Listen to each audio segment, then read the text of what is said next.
Hey, welcome back to the channel. It's time for the news. You were a bit delayed then.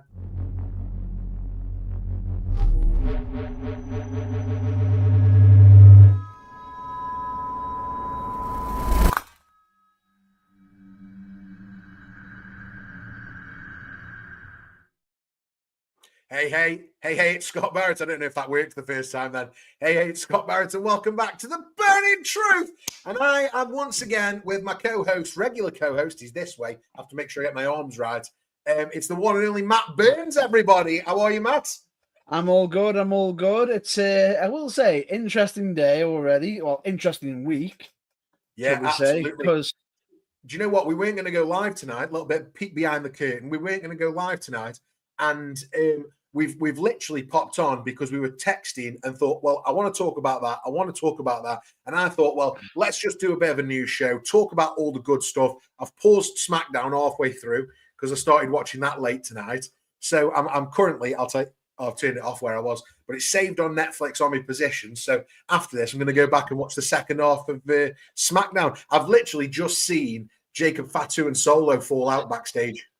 Oh, I'm actually a bit further ahead of you on that one. There you go. I'm actually a bit further on, but I'm not going to say anything because, you know, spoilers. And listen, if anybody's watching who's already seen it, no spoilers in the comments, right? Yeah, especially for me, I've also paused it as well, but I'm a bit further along, but so I'll get straight back into it. The point is, if anybody spoils it for us, Matt Burns is going to sit on you. So that's what it is. Right. Shall we talk about, in fact, before we talk about what we want to talk about, Matt Burns, let's just tell everyone we are on the road to 1,000 subscribers below. So please hit that subscribe button, hit the like button. It's free. Like button's free. So just like it for us. Yeah, we'll love you forever. Do all the good stuff. Show us some love, please. Yeah, show us some love. Comment if you're watching this back or if you're live with us, get in the live chat and we'll have a chat about wrestling tonight. But Matt Burns, on to the news. What do we want to talk about first? I think what I really want to talk about this week, and maybe because we're not doing a proper podcast this week, we're doing another watch along, which is fantastic. Love the watch along. Sunday night UK time, 8 p.m. We're going to watch WrestleMania 15. But that means we won't get to talk about Raw, and something phenomenal happened on Raw. Am I right? Phenomenal. I think that's an understatement. That, for me personally, I think this was one of the greatest ways to start Monday Night Raw. Oh yeah, and do you know what? I was a bit worried about it being on out of the US for this because I thought, are they just going to be happy to see him no matter what? And the heel reaction, fabulous. I tell you what, I really want your thoughts first, mate, if possible. Happy to. I am going to say, for me personally, this entire the fact that what I thought was genius about it was the timing of it. They just showed the whole hype of the promo, you know, with the Cody Rhodes and everything, with Cena, the whole twist, the turn, the building up, and then just to come off, just like, and then you get Michael Cole who says, you know, he's being given a chance to, you know, to let us know his feelings and everything, and then they went into an outside shot, and it sort of lingered there just a little bit. And it's like, why is it lingering? Are they setting something up, something major for John Cena's music to hit? Immediately, as soon as I saw that, I knew straight away we were going to get something special. Because, like you said, we didn't know how the crowd was going to react. Were they going to boo? Were someone going to cheer? Nope, we knew instantly. Absolutely. And I think what was really interesting is how he went about it. So he basically, I'm going to use an amazing word here, Matt Burns, and you're allowed to copy this in the future, right? He basically, and I want to see your reaction, he lambasted the WWE universe, right? You can have the word lambasted on me. He talked about the relationship and said it was abusive. accused him of bullying him throughout his career. He declared, he really gave it to him. He said, I'm breaking up with every single person, whether you like me or not, you're dumped. He basically says, you're dumped. See you later, pal, which I really enjoyed. And I don't need you anymore. I don't care about you, and you don't matter to me. And I loved that. What was so genius about it is people's reactions. Yeah. Is anyone upset just as much as me being broken up with by John Cena? I saw a meme actually. It was fabulous. It said a wife speaking to her husband saying, have I done something wrong? And he said, don't talk to me right now. John Cena's just broken up with me. And he's like crying in his seat. It's very good. No, but I think what made this really, really good, and I feel as though it brought a bit of hints a bit of, the fact is, not every fan was a fan of John Cena. Bear in mind, yeah, I do think that's changed in the last couple of years, though. Yes, but there were many times where you got Cena where the rise above hate, and in the crowd and standing next to somebody where we hate Cena. Oh yeah, overall, the slightly older skewing audience absolutely detest the John Cena character. Yeah, absolutely. And the fact that he even turned around and said, "You've made me into a joke." This invisible being. That was a really interesting part of the promo. Yeah, I suppose what was also really good about this promo was like the rejection of the label. So he dismissed it. He said, I'm not a babyface. I'm not a heel. I'm a human being, and you've upset me, damn it. I really liked that, that aspect of the promo. I know that some people are trying to compare it to Roman, I'm not a good guy. I'm not a bad guy. I'm the guy. Yeah. Vast difference. Yeah. Kevin Owens did something similar as well, right? And it's very different to that as well. Yeah. The point being is, with this added a bit of the human element, the human touch. Yeah, I think there's been a lot of talk about this, hasn't there? About it being it not being a very good promo. And do you want me to tell you what I think? I think anybody that says this isn't a good promo has read it and not watched it. Correct. 100%. Because the emotion and the moment, I properly enjoyed this promo. I think, in fact, I would go down as saying it was probably John Cena's best ever promo.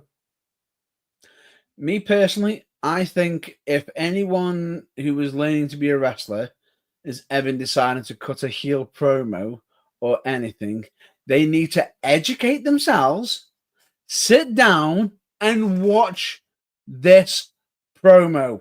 There you go, everyone. Matt Burns just sat you down.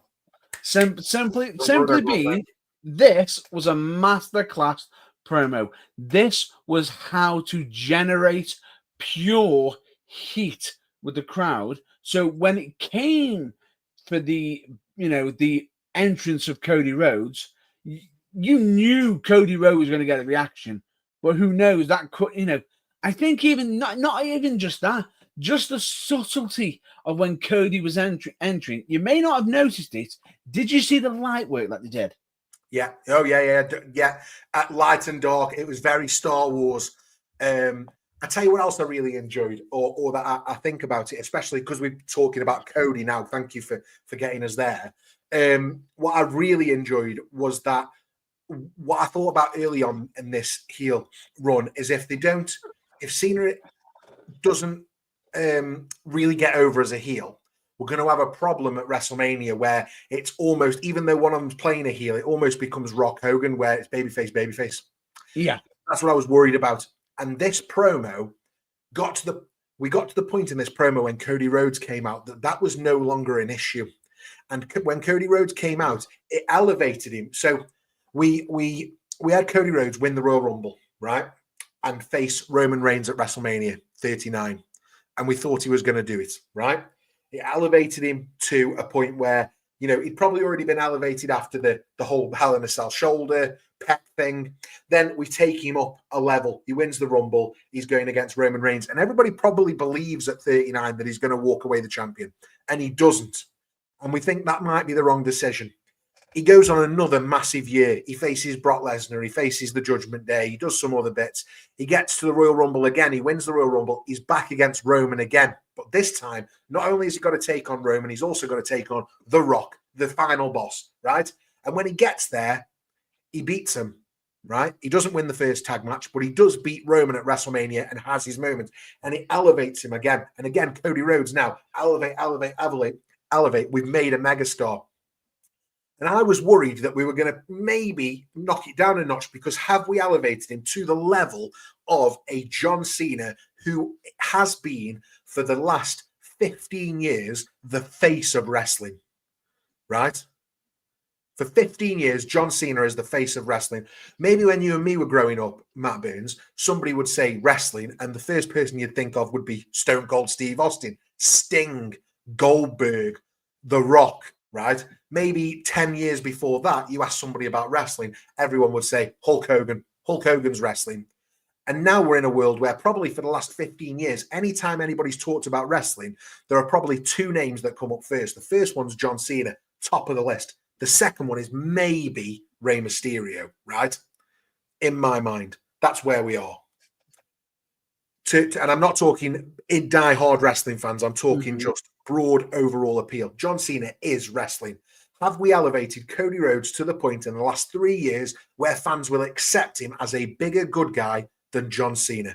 And I know I've just talked for about 2 minutes about this, but my point is yes, because John Cena in one segment at the end of Elimination Chamber and one promo on Monday Night Raw elevated Cody Rhodes' position in WWE to the actual guy. We thought he was there previously, and now he absolutely is. You know you're the guy when they've got the previous guy helping elevate you to that next level to possibly even become bigger than him. Yeah. Himself. And you know what? That is what this whole story, this whole feud is going to put Cody Rhodes on a level that John Cena couldn't even get to, I think. And I honestly believe that.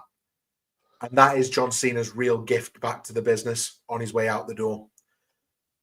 But again, if you haven't watched the promo, it's on YouTube. It's on WWE.com. You know, it's the most authentic I think John Cena's ever felt. It feels authentic as well. You know, it feels almost just as authentic of when WWE let The Rock cut his promo from when he transitioned from Rocky Maivia to The Rock. Yeah, maybe, yeah. It feels... Yeah, it felt more like Cena than anything I've ever heard. That's what I'm saying. It's like his way of sitting there saying, for how many years I have been sitting there working, grinding. It's never been enough. You've never been pleased. You've always wanted more. And I think it's just absolutely genius, the fact that at the same time, when they started booing him, there you go, proving me points. And then when he says, and this is this, when I'm done here, I'm gone. You hear the cheer, and he goes, and again, you're proving my point. Absolutely. Yeah, I couldn't agree more, mate. It was fabulous, wasn't it? The best, for me personally, the best villains normally the most interesting villains, I would say, have got a hint of reality or a hint of a good, you know, they've got a good reason for this, for their hatred. Yeah, and I know what you're trying to say. I think I speak Matt Burns. Let me translate that for you. Yeah. You think the best villains not only absolutely believe what they're saying, but also the best villains are probably right. They're just going about what they're doing in the wrong way. I told you, I speak Matt Burns. It's perfect, because answer me this: if you were him, could you have gone as long as Cena has doing what you were doing and still putting out your best and still getting hated for it? Everyone has a limit break. everyone has a snapping point. And I forgot this. You know what? I forgot this. But probably my favorite line from the promo, I wrote it down and I forgot to say it. Go on. My favorite line for the promo is something along the lines of, I'm sick of you taking and taking and taking. Your time is up, as in the fans. My time is now. No, I know exactly what. No, the actual quote actually comes from when he actually mentions about you don't get new ring gear, you don't get new music just because of it, because that's my voice on that song, and your time is up, and my time is now. I love it. I love it. I also love that I called no new gear, no new music, and that's what because that's real heel. That's real heel. Change nothing. Be John Cena. Just hate him for it. The weird thing about it is, at first I thought to myself, I wonder what it's going to be. I wonder what it's going to be, and everything. But then when he didn't do it and he put that out there, I was like, he is so right. And what makes it even so much better is the fact that part of me is like, it's not like I hate it. It's like, I hate that they're not doing it. But at the same time, it's like, that's the right sort of hate you want. That's the right sort of heat. That's the right sort of villainy. So 1000%. I couldn't be, as much as I hate the situation because we're not getting new music and new everything, but I love it at the same time because it is generating so much anger from fans because they want him to have changed, but if they gave it, it could have got him cheers. It doesn't get any better, right? I think I said it. I can't remember when I said it. It might have been when we talked about what were we talking AEW this week, and I started talking about WWE for a time. But I don't think there has been a better time to be a wrestling fan on the WWE side. I just think WWE right now is on another level. It's not just that it's on another level. Tell me right now, out of Raw, NXT, and SmackDown, that you haven't got quality storylines. Oh, yeah. God, yeah. I mean, you've only got to watch NXT this week and see buddy Javon Evans giving the cutter to Obafemi. What a moment. Quick cheap plug for the big NXT review on the YouTube. Subscribe, hit the bell. You'll get notified every time I go live for that on Wednesday mornings, sometimes Wednesday afternoons, but always on a Wednesday and always the big NXT review. Right, second order of business tonight, Matt Burns. Are you ready? Want to talk about it? I'm not sure I do. Talk about what? Oh, it's Jon Moxley and the harrowing moment during the World Championship match against Adam Copeland or Cope or Edge, formerly known as Edge. Shall I just call this? When Mox met Spike. Yeah, okay, you can do. I was going to go with Mox on a stick, but on a stick. Yeah, when Mox met Spike is good too. So yeah, this week's Dynamite was Dynamite, Matt Burns. Yeah, looking for it was Dynamite. Harrowing moment, I think I already called it. World Championship street fight, Mox versus Cope, which is the formerly known as Edge, in a spot that's since become the talk of the wrestling world, and we're going to talk about it now. Cope suplexed Moxley onto a spiked bat, and the nails in the bat embedded deeply into Moxley's back. The visual was so graphic. I'm going to use the word graphic, that it was just uncomfortable to see. Wheeler Yuta and the referee, I think it was Paul Turner, they struggled to remove the bat from his back. That's how bad it was. The match was intense. It was brutal. I'm amazed this even happened this week, Matt Burns. How do you feel about it? It almost didn't happen. It almost didn't happen because of the weather. The weather almost actually put an end to the show because certain flights were being cancelled. Mox basically did a massive 6+ hour drive to get there to be suplexed onto Spike. Spike. Make it sound like the runt of the Dudley litter. No, it's not that. It's just what makes it really, really angry with this is at first glance, I thought to myself, oh, it's a special prop. It hasn't gone in. But when you see him pull on it and you see, I'm like, oh no.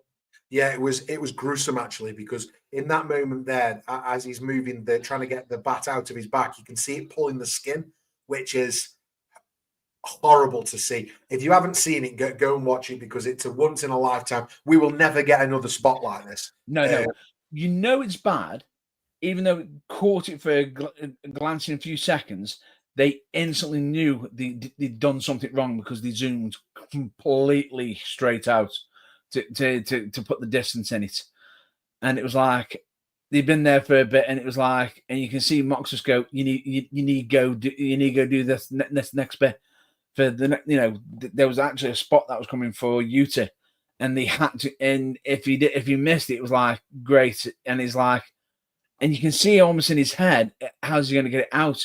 And my concern is, if they didn't get that bat out, how are they going to, how could they continue on?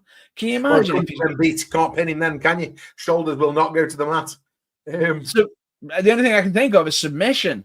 Yeah. But I mean, even so, you can't carry on the match with the bat in your back. That's unreal. No, you can't. Backstage response was interesting to this, Matt Burns. They said it was described as wild backstage after this happened.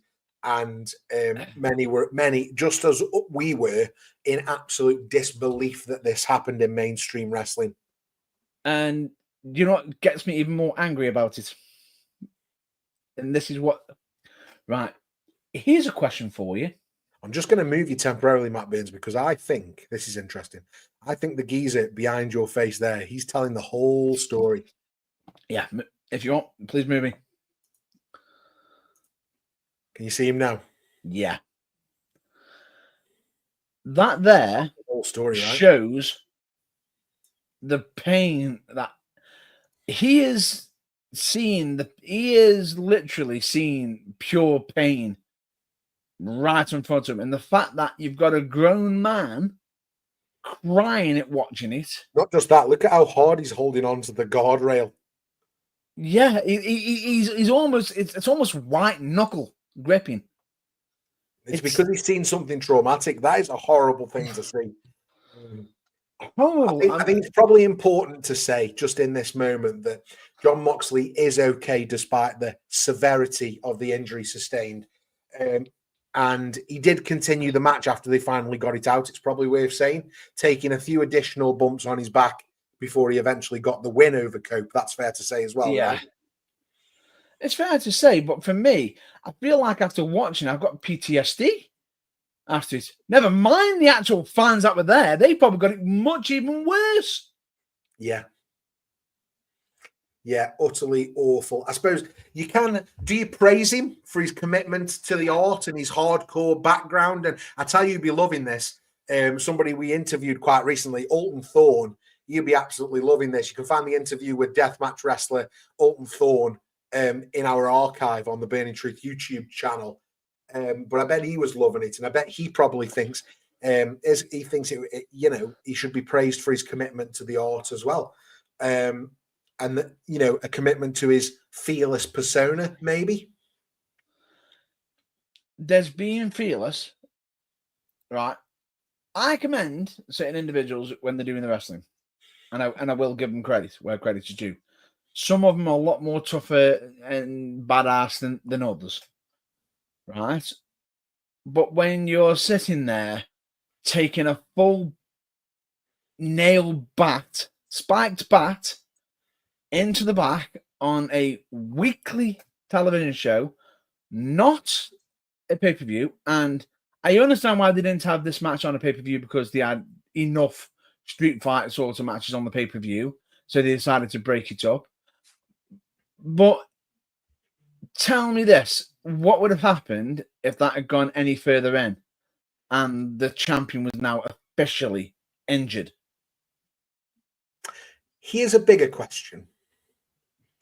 When's the last time the internet was so focused on AEW? But the real question, Because from an optics point of view now, the world is talking about AEW, and we might be tuning in next week to see just what the hell they're going to do next. And that might be the biggest win of all this, because we know AEW targets that young male audience demographic, 18 to 35-year-olds, right? That's the target it goes after, 18 to 40 maybe. And that's the target. This may bring some of those fans back. We know AEW has been struggling over the last 2 years, and maybe this shock and awe approach might just drag some of those viewers back, even temporarily. And while you're there, because you've lost the audience, while we're coming back and watching this, maybe we get to see that fabulous promo from Tony Storm this week. And it keeps us engaged. I can't remember who it was against, but Tony Storm again this week, absolutely fabulous. And I tell you, that's what happened to me. I don't watch AEW regularly, but I went back and watched this. Megan Bain. Yeah, I did. I went back to watch this, and I ended up watching the Tony Storm bit, and it engaged me totally. It's Megan Bain you're on about, who's doing Fate's Descent, her version of the F5.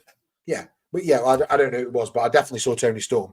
And I suppose, is that the play here? Is this shock and awe to bring casual viewers back to AEW? There's one little difference. I have a bone to pick with it. Okay. A major bone to pick with it. Go on. Which is, where was it on the card? Yeah. Okay. I get that. Where was it on the card? So this was about halfway through the show, right? Yeah. And you think this is a big enough moment that it should have closed the show? This should.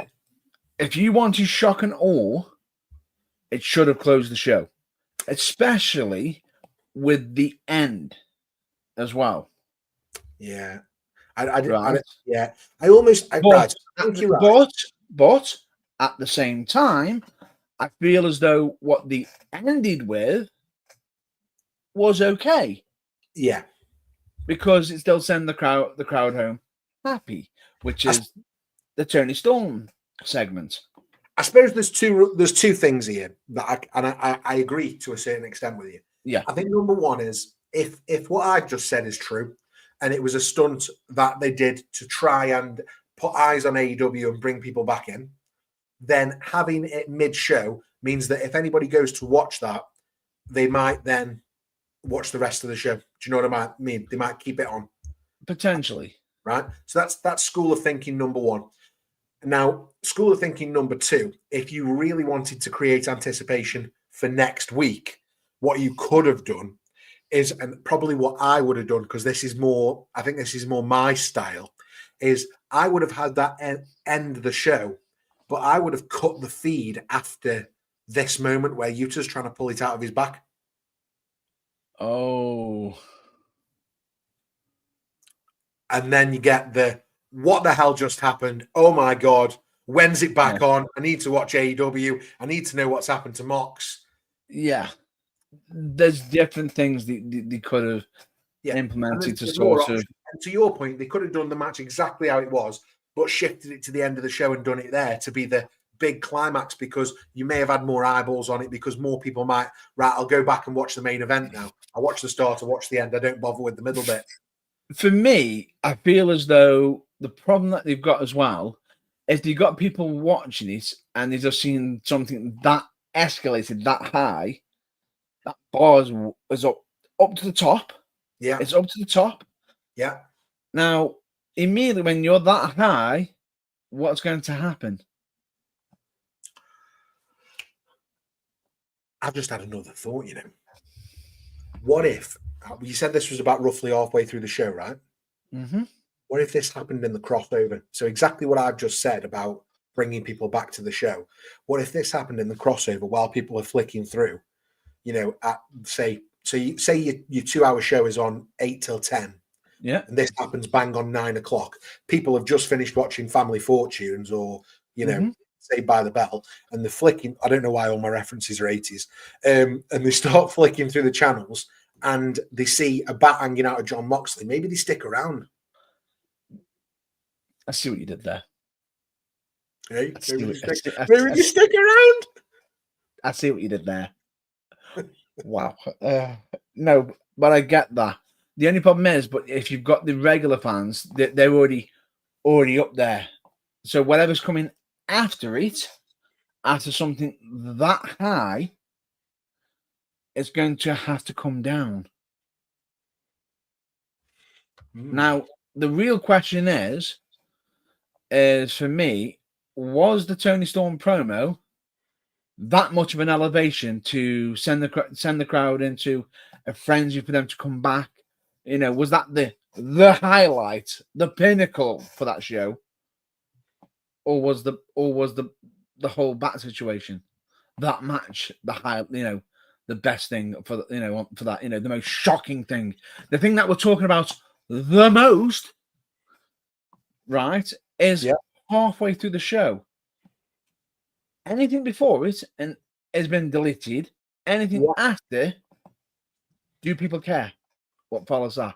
Because whatever's following that isn't going to be topping it.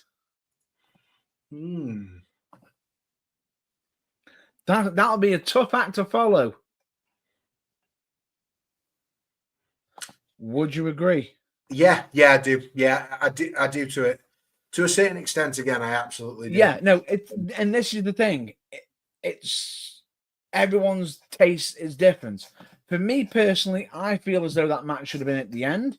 Yes, the Tony Storm segment could have been where the match was, so they could have switched, done the main event match where the Mox match was, so then you can have the Tony Storm, because which would have been more easier to follow, to bring that little crescendo to do that. And I feel as though when you're watching wrestling shows, it should be a roller coaster ride, doing ups and downs and certain dips, but each time you are escalating upwards, up, down a little bit, up, down a little bit, up, until the big finish. Yeah, that to me just feels like it's just gone. Yeah. And you think the rest of the show was a letdown after that? Then I feel as though it could seem like it's let down, which is not fair to the individuals who are following after. Equally, not fair to Cope and Mox, because how the hell did they top that? Exactly. Especially when it meant to be Cope's final chance as well. Right, I've got a couple more bits of news, Matt Burns, that we haven't really prepared for, but I thought would be nice just to talk them through. So, again, if you do want to talk more and keep the conversation going about Moxley and his bat, it was a nail biter. What are your thoughts on Moxley's gruesome spiked bat spot at Dynamite against Cope? Yeah. Put it in the comments below. We're interested. Yeah, so let us know. Put it in the comments. Maybe you liked it, maybe you didn't. If you don't agree with us, stick it to us. If you don't agree with us, stick it to us. So again, in the comments, guys, what are your thoughts on John Cena's heel turn and the promo on Raw? And what are your thoughts on Moxley's gruesome spike bat spot during the Dynamite match with Cope? Few other things that I want to talk about. So the first one is Bill Eadie and Barry Darsow, also known as Axe and Smash Demolition. They've said this week that they've admitted that they don't think they'll ever go in the WWE Hall of Fame, which makes me very sad. Yeah. Another WWE Hall of Famer is now working with WWE's Young Stars. So we already know we've got Road Dogg writing SmackDown now. Shawn Michaels heading up NXT. The Performance Center is also littered with current stars, such as William Regal, who's a key figure in recruitment. But now also it's being reported that Sean Waltman is currently working with the WWE ID talent that are on the indies in the US. So that's really cool as well, right? Yeah. Interesting. And the last thing I've got on my list tonight, Matt Burns, is that WWE currently has no plans to use Forgotten Signing.